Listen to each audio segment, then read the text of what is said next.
नमस्कार मित्रांनो, स्वागत आहे तुमचं बातमी एक्सप्रेसमध्ये. तर मित्रांनो, अतिदक्षता विभागात लागलेल्या भीषण आगीत 6 रुग्णांचा मृत्यू झाला. या घटनेने एकच खळबळ उडाली. आगीची माहिती मिळताच रुग्णांना वाचवण्याचा प्रयत्न केल्याचा दावा प्रशासनाकडून करण्यात आला आहे. दिनांक 6 ऑक्टोबरला अतिदक्षता विभागात लागलेल्या भीषण आगीत 6 रुग्णांचा मृत्यू झाला. ही घटना राजस्थानमधील जयपूर येथील सवाई मानसिंग SMS रुग्णालयाच्या ICUमध्ये घडली.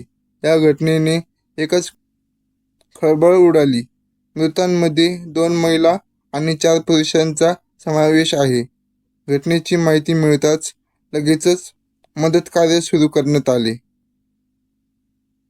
ICUमध्ये उपचार घेत असलेले जवळपास सर्व रुग्ण बेशुद्ध अवस्थेत असल्याने त्यांना बाहेर काढणे शक्य झाले नाही. ही आग नेमकी कशाने लागली याची माहिती देखील प्रशासनाकडून देण्यात आली. पोलिसांनी घटनेची चौकशी सुरू केली. SMS रुग्णालयात ट्रोमा सेंटरचे प्रभारी डॉक्टर अनुराग धाकड यांनी नुकताच ही आग कशी लागली आणि नेमकी काय घडले याबद्दल सविस्तर माहिती दिली आहे. ICUमध्ये शॉर्ट सर्किट झाल्याने काही सेकंदात ही आग सर्वत्र पसरली. या दरम्यान विषारी धूर देखील निघाला. ज्यावेळी ही आगीची घटना घडली त्यावेळी ICUमध्ये 11 रुग्ण होते. प्रशासनाकडून लगेचच आगीची घटना कळल्यानंतर मदत कार्य सुरू करण्यात आले. आग दुसऱ्या मजल्यावर लागली होती. एक ट्रोमा ICU आणि एक सेमी ICU आमच्याकडे आहे. ICUमध्ये उपचार सुरू असलेले रुग्ण गंभीर होते आणि जवळपास सर्वजण बेशुद्ध अवस्थेत होते.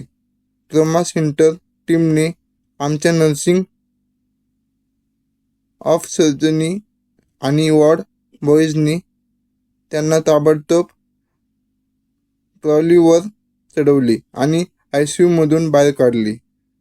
आग अचानक भडकल्याने त्यांना जितक्या रुग्णांना बाहेर काढणे शक्य होते तेवढ्या रुग्णांना त्यांनी बाहेर काढले. ICUतून बाहेर काढलेल्या रुग्णांना लगेचच आम्ही दुसऱ्या रुग्णालयात देखील शिफ्ट केले.